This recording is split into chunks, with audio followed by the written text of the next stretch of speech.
Olá pessoal, seja bem-vindo a mais um vídeo aqui no canal Notícias do Mundo.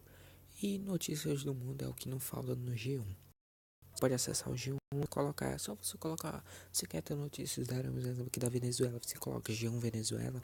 Você quer ter notícias do Ceará, você coloca G1 Ceará. Você quer ter notícias do Brasil, G1 Brasil. Você quer ter notícias da Bolívia, G1 Bolívia. Você quer ter notícias dos Estados Unidos e do mundo, é só colocar G1 Mundo ou o nome do país.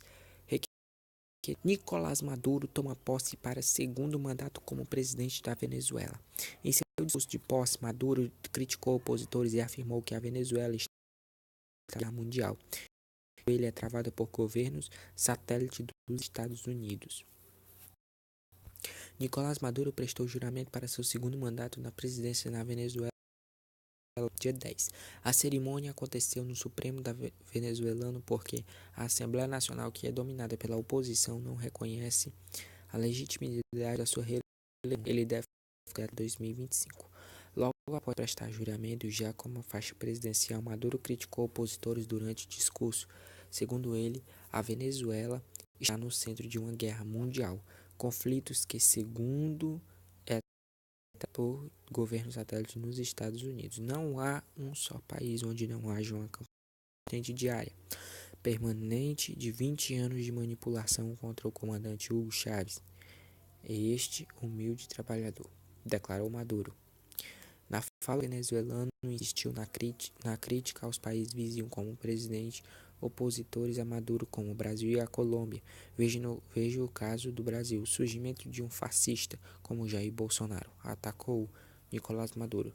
Sobre a Colômbia, cujo presidente Ivan Duque também se opõe ao regime chavista, Maduro disse: quem libertou a Colômbia foi o exército de Simão Bolívar, não no Capitão América. A oposição política venezuelana, diversos países, entre eles os Estados Unidos, o Canadá e os membros do Grupo de Lima, do qual o Brasil faz parte, não reconhecem a legitimidade do novo mandato de Maduro. A Organização dos Estados Americanos, OEA, também declarou nesta tarde que não vai reconhecer o governo do socialista. A maioria dos americanos, incluindo o Brasil, além dos Estados Unidos e a nação da União Europeia, não enviaram nenhum representante para a posse nesta tarde. O Paraguai rompeu relações com a Venezuela. Análise: o que é esperado do novo mandato de Maduro? Por outro lado, estão presentes os líderes da Bolívia, de Cuba, Miguel Dias-Canel, e de El Salvador, Salvador Chances. No Brasil, a deputada federal eleita, o presidente do PT, Gleisi Hoffmann, confirmou sua presença. De acordo com o jornal El Universal, também estão presentes e delegações de Irã, Trinidade e Tobago, Irlanda, Bielorrússia, Rússia, Argélia e África do Sul. O vice-presidente da Turquia, Fuat Oktay, também acompanha a cerimônia. Maduro com o apoio do Supremo e a lealdade absoluta da Força Armada Nacional Bolivariana, declarou pelo ministro da Defesa Vladimir Padrino. Contrariando a Constituição de juramento, não foi feito perante a Assembleia Nacional de maioria opositora. Assim como o órgão não reconheceu a legitimidade de sua eleição, Maduro também não aceita a autoridade da Casa e considera que o parlamento está em uma situação de desacato. Caracas e outras cidades do país amanheceram com agentes da Força Armada Nacional nas ruas. De acordo com o jornal El Universal, na capital há reforço de segurança no entorno da sede do Supremo e a estação de metrô.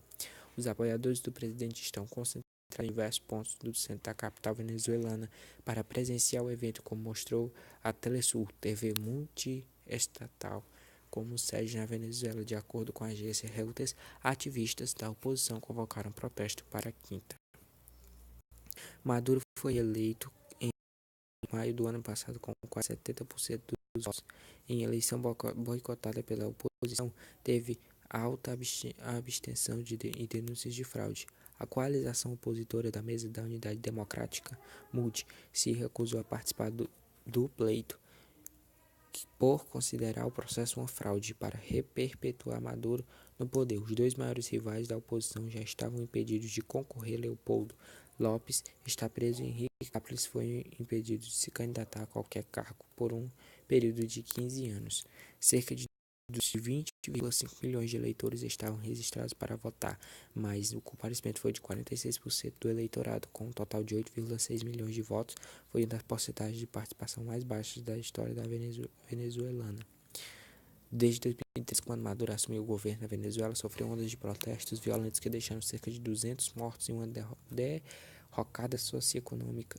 Entre 2004 e 2015, nos governos de Hugo Chávez, no início de Nicolás Maduro, o país recebeu 750 bilhões provenientes da venda de petróleo. O governo chavista aproveitou essa chuva dos chamados petrodólares para financiar programas sociais e importações, praticamente tudo o que era consumido no país. Mas em 2014 o preço do petróleo desabou. Além de receber menos dinheiro por ser o principal produto da Venezuela, também teve uma queda significativa de produção, levou a Venezuela ao colapso econômico e a maior crise da sua história. O Estado ainda viu seus gastos públicos aumentarem. Para conseguir manter os programas sociais, a dívida externa cresceu em 5 vezes. Ao tentar supervalorizar a moeda da venezuelana, o governo provocou distorções de valores que causaram uma desabastecimento e contribuíram para um cenário de hiperinflação. Em 2016, a escassez de medicamentos levou o parlamento a decretar crise humanitária. Isso em massa. Em fevereiro, mostrou que 9 em cada 10 venezuelanos viviam abaixo da linha de pobreza e mais da metade estava no Os cenários de apagões, falta de comida, remédios, transportes e água e hiperinflação com o salário mínimo que permite comprar 1 quilo de leite em pó provocou a imigração de massa nos últimos 4 anos. De acordo com as Nações Unidas da ONU, cerca de 10 milhões de venezuelanos vivem no exterior, dos quais pelo menos 2,3 deixaram a Venezuela a partir de 2015. A maioria deles viajou para a Colômbia e o Peru. No Brasil, atualmente, mais de 30 mil venezuelanos nas fronteiras nos 6 primeiros meses de 2018. A diversidade Maduro acusa de empurrar o país para o abismo com medidas socioeconômicas disparatadas, de submeter o povo à fome e de ser o ditador sustentado por militares.